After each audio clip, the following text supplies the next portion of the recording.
সর্বশক্তিমান মহান রাব্বুল আলামিনের নামে শুরু করছি। আজকে ভিন্নধর্মী একটি বিষয় নিয়ে আলোচনা করছি।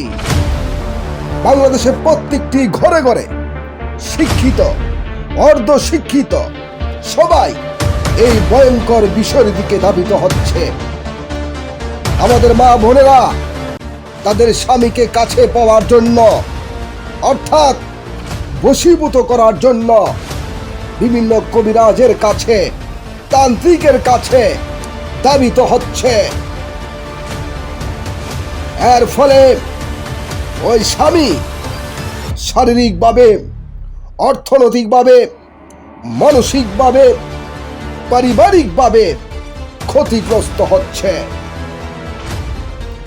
বিষয়টা যদি আরো ভালো করে বলি, যখন একজন স্ত্রী তথা মেয়ে লোক যখন কোনো কবিরাজের কাছে যায়, ওই কবিরাজ তাবিজ দিয়ে, পানি দিয়ে, তৈল দিয়ে, স্বামীর পরনের কাপড় সুতা দিয়ে, চুল দিয়ে, স্ত্রীর নাপাক জিনিস খাওয়াইয়ে, শয়তান জিন চালান দিয়ে ওই স্বামীকে বশীভূত করে।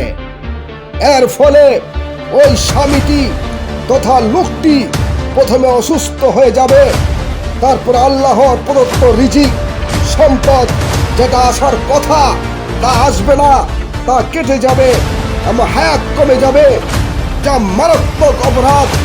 এর কারণে ওই স্ত্রীকে, ওই কবিরাজকে কাল হাসরের মাঠে জাহান্নামে যেতে হবে। আর ওই স্বামী যদি আল্লাহর দরবারে প্রার্থনা করে, হে আল্লাহ, আমি দুর্বল, আমি কিছুই বুঝি না, আমি কিছুই জানি না, আমাকে যারা ক্ষতিগ্রস্ত করছে আপনি তাদেরকে ধ্বংস করে দিন, সাথে সাথে ওই স্ত্রী কবিরাজ ধ্বংস হয়ে যাবে।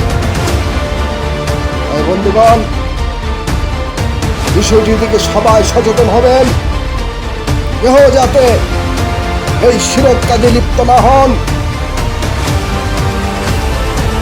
আসুন এখনই সময় সবাইকে সচেতন করি।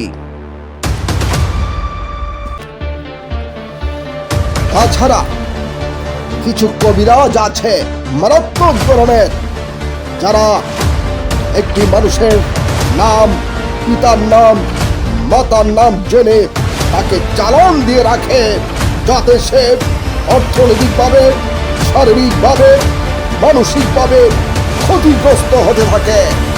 এবং অবশ্যই আপনারা এর জন্য মহান রব্বুল আলামিনের নিকট দোয়া করবেন, যাতে ওই কবিরাজকে ধ্বংস করে দেয়।